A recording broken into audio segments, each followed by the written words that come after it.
Today we're talking about how scientists describe the creation of life so that we can explain how new organisms form. Our takeaways for today are being able to differentiate between biogenesis and abiogenesis, and being able to describe the contributions of Redi, Pasteur, and Virchow to biogenesis theory. So for a very long time, people thought that living things just appeared. And well, we knew that new humans came from other humans.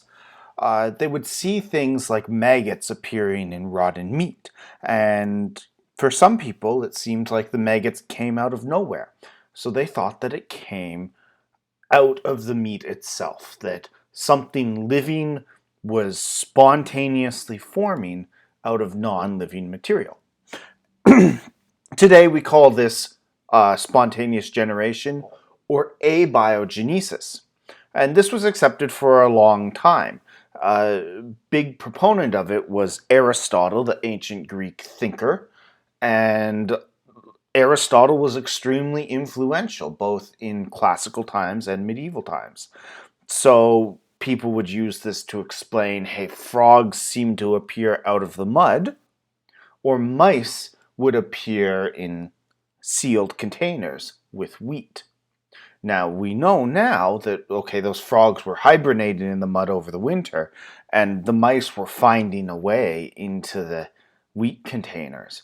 But at the time, it seemed like all of this was pointing towards spontaneous generation, and on top of that, Aristotle's word was greatly respected.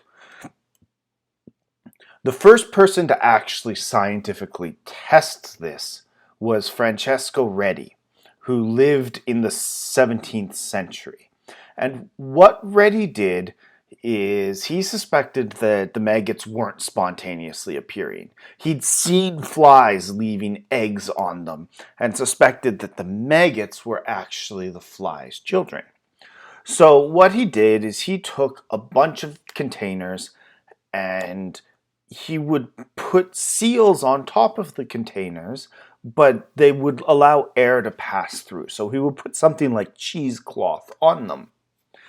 And what he managed to observe was that, first off, he'd also have one that just had meat sealed inside of it, and no maggots would form on the meat that was completely sealed. If he held it tight with a lid that the flies couldn't get in and out of, there would be no maggots forming. The maggots were coming from the flies. The maggots did form on the meat that he left as his control group, exposing it to the environment so the flies could go in and out.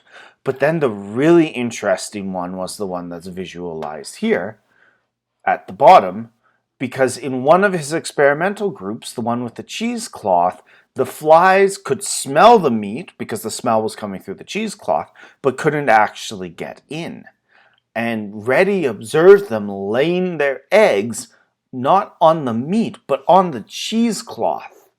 And he left them there and kept it safe, and sure enough, maggots soon formed on the cheesecloth. The maggots were hatching out of the flies' eggs.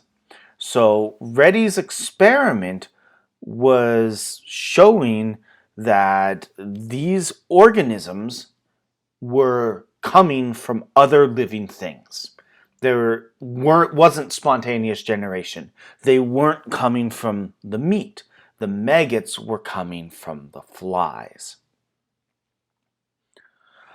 Then shortly afterwards, the debate got renewed again when the microscope was discovered, and we found all these brand new single-celled organisms, and this was just a couple years after Redi's experiment.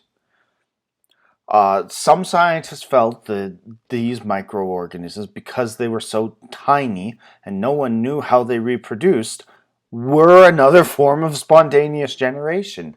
And they believed that there was some sort of active principle in the air, something that gave spirit and energy and created life out of nothing from dead matter.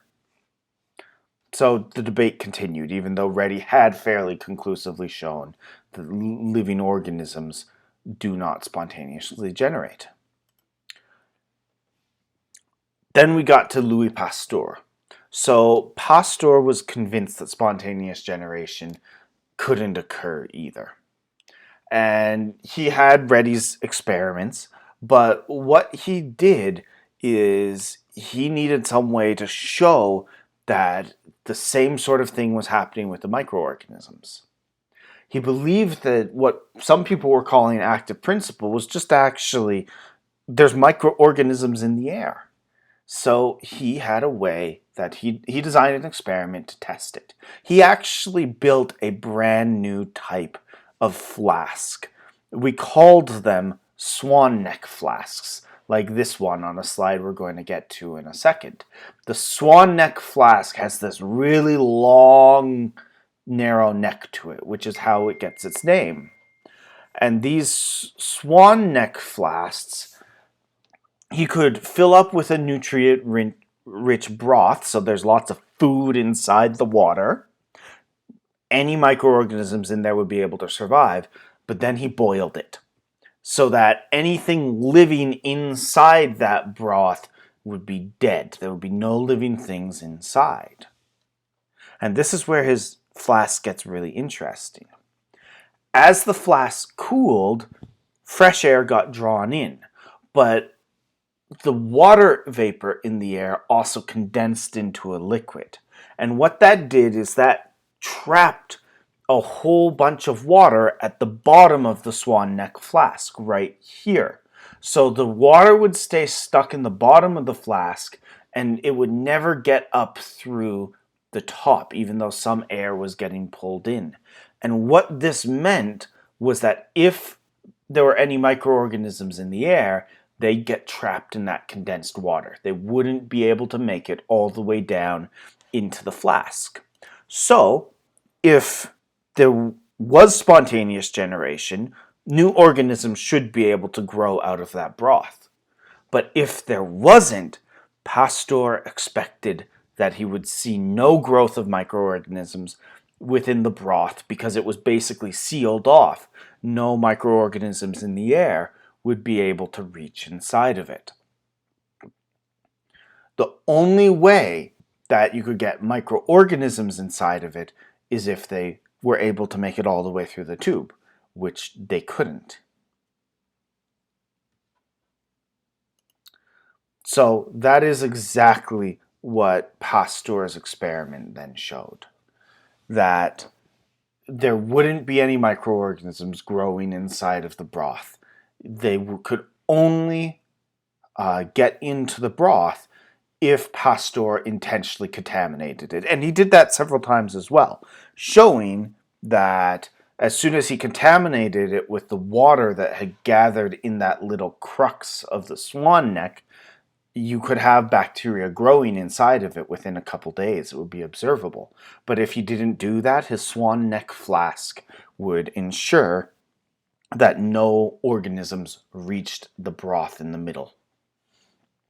Pasteur used this to support the theory of biogenesis.